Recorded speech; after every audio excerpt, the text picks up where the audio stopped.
નમસ્કાર મિત્રો, વિડીયોમાં તમારું સ્વાગત છે। મિત્રો, હાલમાં ગુજરાતનો માહોલ જોવા જઈએ તો સમગ્ર જિલ્લા અને તાલુકામાં વરસાદના આ રાઉન્ડે માજામુખી છે। રાજ્યમાં છેલ્લા 24 કલાકમાં કુલ 250 તાલુકામાં વરસાદ નોંધાયો છે, જેમાં દ્વારકાના ખંભાળિયામાં સૌથી વધુ 18 ઇંચથી વધારે વરસાદ ખાબક્યો છે, જ્યારે 12 તાલુકામાં 10 ઇંચથી વધુ વરસાદ નોંધાયો છે। ત્યારે આજે પણ ગુજરાતમાં અનેક વિસ્તારમાં અત્યંત ભારે વરસાદની આગાહી કરવામાં આવી છે, જ્યારે તેવામાં હવામાન નિષ્ણાત અંબાલાલ પટેલની આગાહી સામે આવી છે।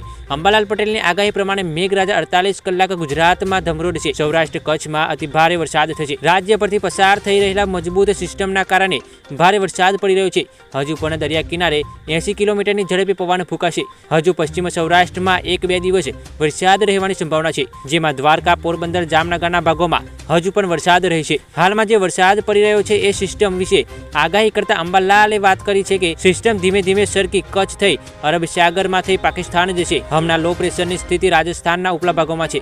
હજુ પણ કચ્છમાં ભારે પવન સાથે વરસાદ થવાની શક્યતા છે।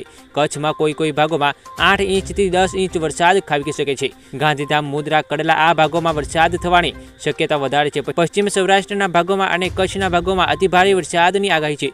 ગુજરાતમાં છેલ્લા 24 કલાકમાં એટલે કે મંગળવારે ગુજરાતમાં 250 તાલુકામાં વરસાદ નોંધાયો છે, જેમાં દ્વારકાના ખંભાળિયા ભાગોમાં સૌથી વધુ 18 ઇંચથી વધારે વરસાદ ખાબક્યો છે, જ્યારે જામનગરમાં પણ મેઘરાજાએ ધમાકેદાર બેટિંગ કરી છે।